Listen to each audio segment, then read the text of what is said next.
Welcome to the Engagement Fit Drive podcast. I'm Andrew Aubrey. And I'm Tracy Moxie. Through insightful discussions and practical strategies, get ready to unlock the tools you need to thrive and make your unique mark on the world. In this two-part episode, Tracy and I will be discussing my Skeptic drive in contrast with her Pioneer drive, helping you relate to how these two drives play out, how they contrast, and ultimately the valuable contribution they can make to one another. Hello and welcome back, everyone, to our second podcast. We welcome you and thank you for spending your time and joining us in our next episode. In this episode, we're going to unpack and have a discussion on how one of my dominant drives, Skeptic, contrasts with one of Tracy's dominant drives, Pioneer.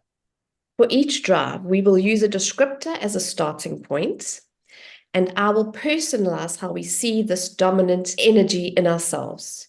We will have a discussion on how we have learned to understand these drives in our own lives, how we have learned to manage the energy and need, and finally, areas where we have learned to appreciate the strengths of drives in us. So I will start by defining the skeptic drive. As a skeptic, you naturally tend to be skeptical, careful, and analytical. You will tend to easily spot errors, discrepancies, problems, and risks, and these may be the first things you notice. It's almost like they jump out at you, and you may be surprised that others don't see them. Because you see the issues first, you may tend to communicate them first, and this could cause others to perceive you or even label you as negative.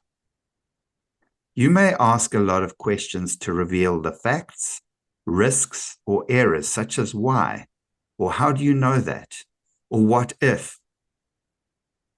Skeptics are meticulous about data and facts and have the need to make sure all the information they get is true and reliable. Therefore, you may not like to be put on the spot, preferring to have time to gather the right information and carefully think things through. You may have a huge capacity for analyzing detailed data with immense thoroughness and accuracy. It's unlikely that you are easily convinced or won over, especially when information doesn't make sense or there's a lack of reliable facts to back it up. You can be counted on to analyze data, identify the risks and issues, and extract meaningful insights, which are often unseen by others. You may be considered a realist or even a pessimist, rather than an optimist. You naturally play the role of the devil's advocate because you can see the obstacles and problems with ease in any idea or argument. Skeptics are particularly careful and meticulous in their decision-making and execution and thrive in environments where they have access to information and data and have the time and the mandate to seriously analyze the facts and consider issues and risks. What I would like to just also describe here is that each of these energies, as we've already explained, has natural needs. And part of managing this energy well is to manage the needs as well. So a skeptic's needs are time to analyze, investigate, and evaluate risk, to ask a lot of why questions, and the need for facts and information. Please always remember that what I'm sharing here will be very personal because of my drives and drainers that will dynamically influence my thinking, feeling, and behaving. It'll also be because my life experiences and how I've made sense of these, my background, my knowledge, my skills, and my level of self-awareness. There will be people who have innate energy similar to mine who will be able to resonate with and relate to me. But they are completely unique individuals and will never be able to experience life like I do This is why I believe that uniqueness is strength. No person is an island, and we have been created for relationship. And so what Skeptic has meant to me as an individual is I have learned over the years, both in my career and in my personal life, how to navigate this, but without ever being able to clearly identify or to be able to articulate why I think, feel, and behave like that. But certainly, what has become crystal clear, and especially with this background, is that need to be able to have time to think things through and not to be put on the spot has been a really big deal for me. And in my experience, being a skeptic is not always well received. And just learning in that description of the point that I need to be careful how I respond to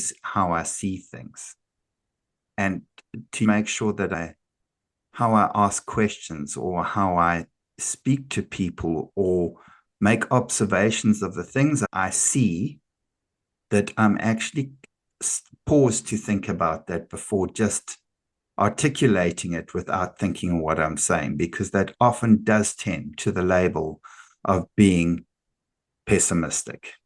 So what I'm hearing from you, and obviously I know you and we do work on things together. So your now understanding of being a skeptic, that you understand that this is part of who you are, and it's not just behavior that you didn't know why you were doing the things you were, has really made it so that you can navigate your life better with knowing that this is how you think. This is what you need to make the world make sense to you. Because I mean, and I'll give you an example of something that we've worked on together, and we've been on a Zoom meeting, for example, and you've been asked a question, and as you said, you do not like to be put on the spot. You have to have been some preparation.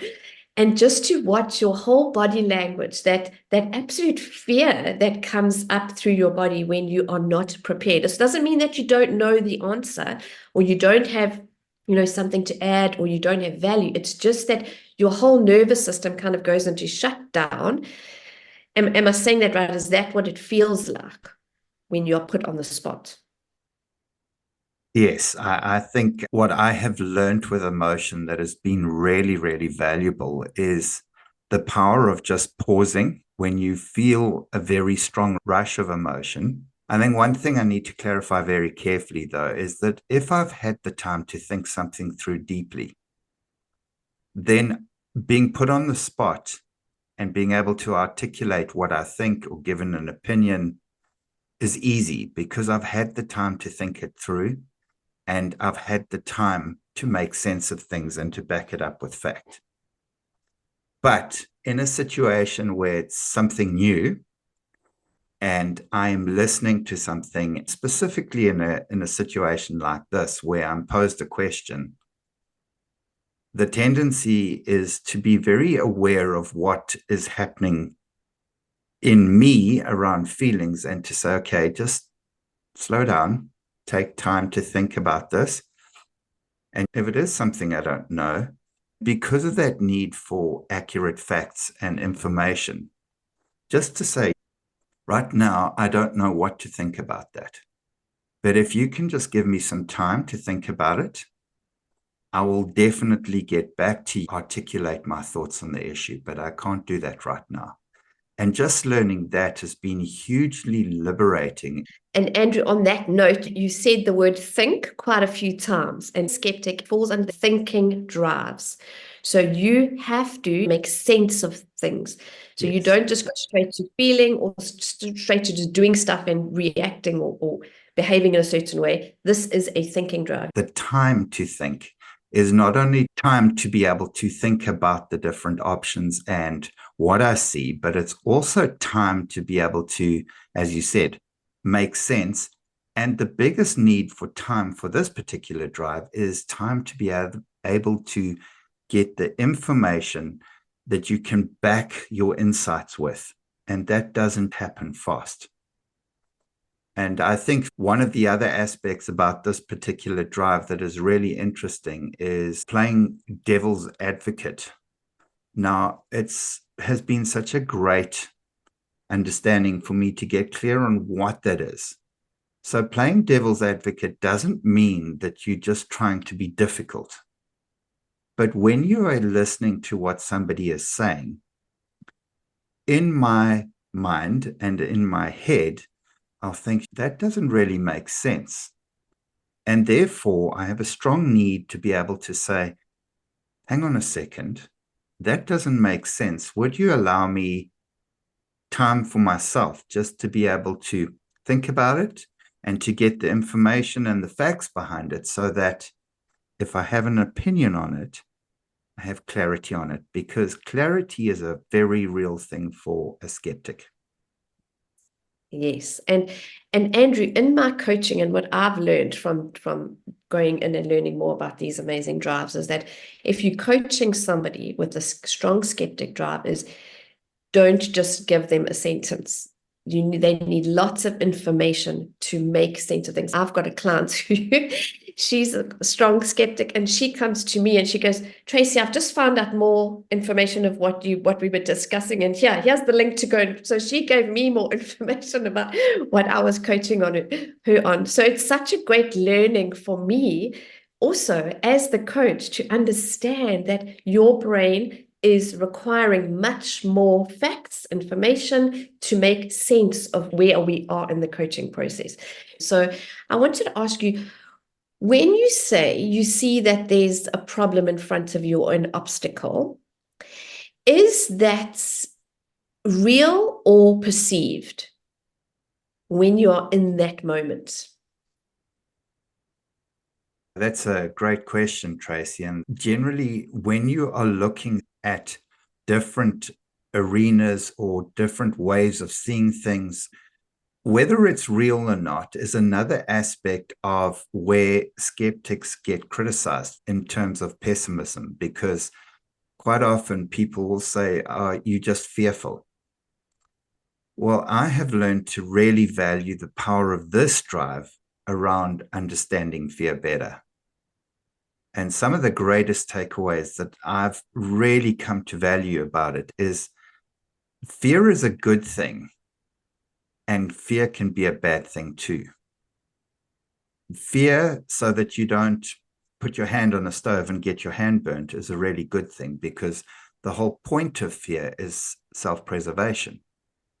But to your point around something that you see as what could potentially go wrong, and then operating out of fear for that without actually, again, pausing and actually playing out that scenario cognitively and saying, okay, so that's what I think could go wrong.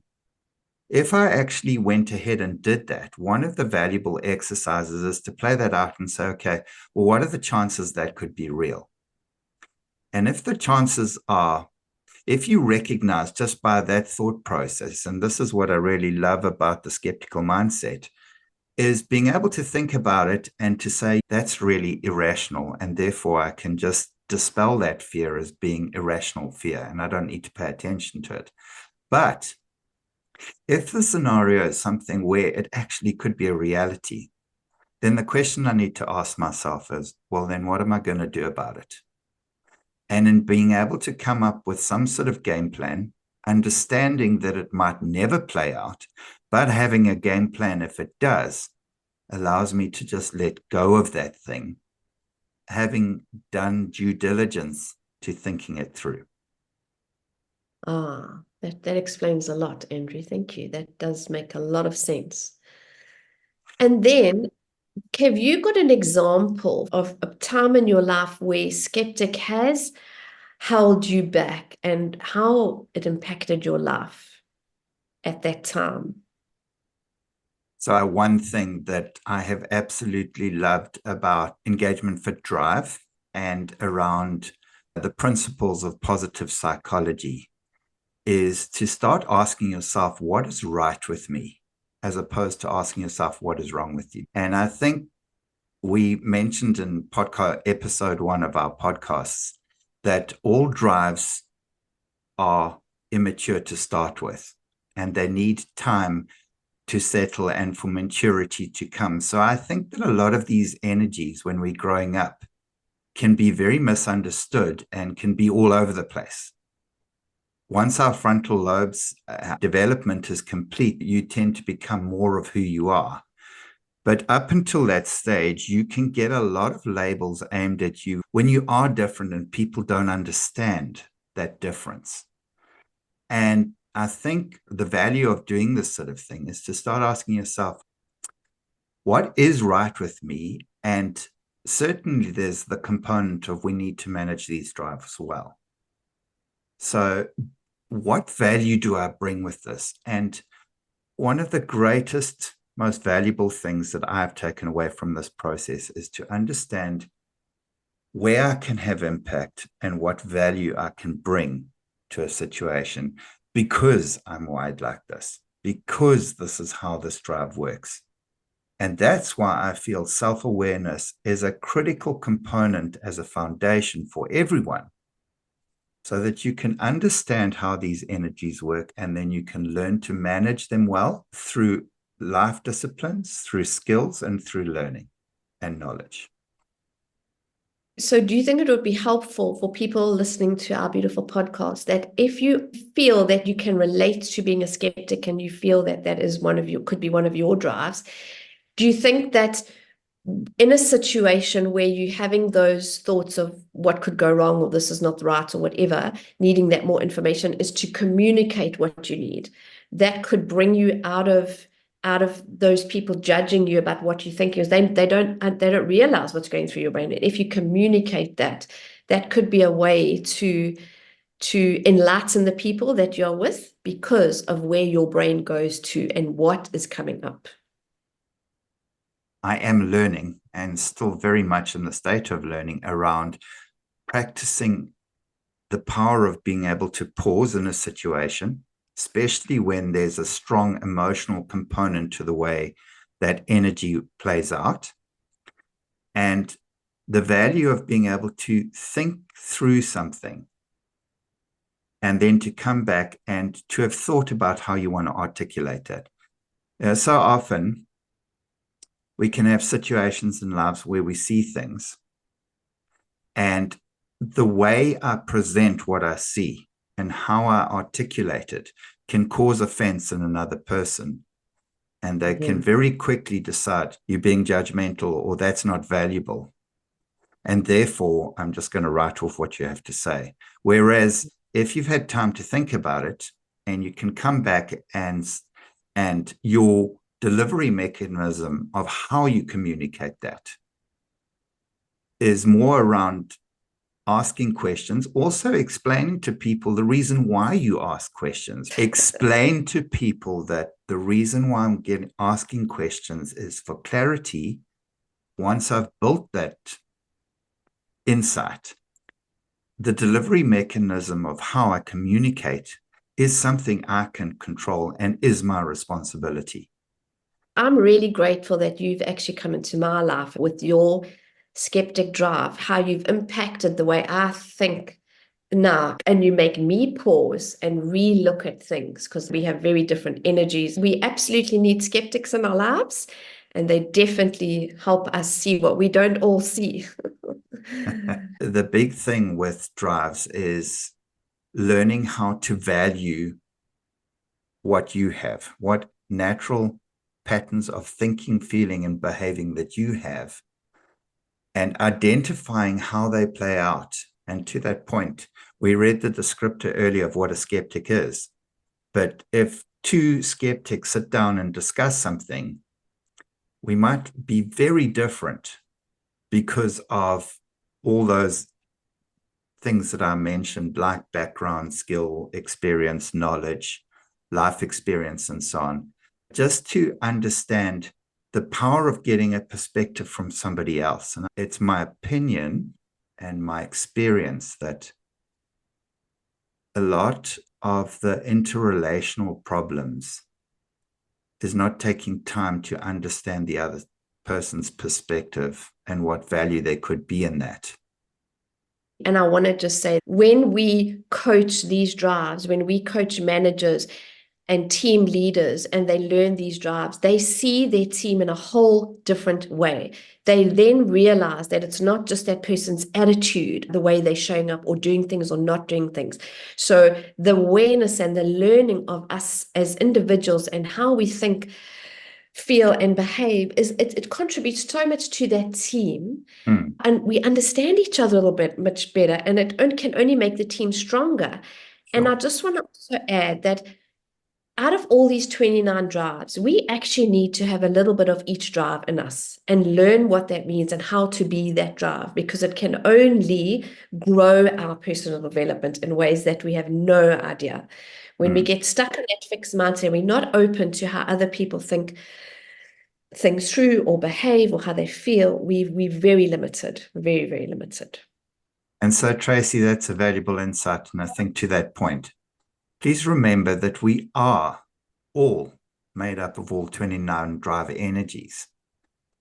But those energies are going to be on a spectrum from dominant drive energy down to drainer energy.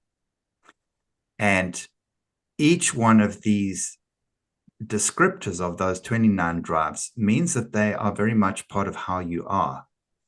But the dominant drive energy comes so naturally to you that sometimes you don't even know that you're operating out of it. And that's where managing can be quite tricky, because it is so innately part of how you see life and how you make sense of things and how you're wired. Thank you for joining us on this episode of the Engagement Fit Drive podcast. We hope you found invaluable insights that will empower you on your path to self-discovery and fulfillment. Don't forget to subscribe and share this podcast with anyone who's ready to unlock their full potential. Until next time, keep engaging, keep thriving, and keep driving towards a life filled with purpose.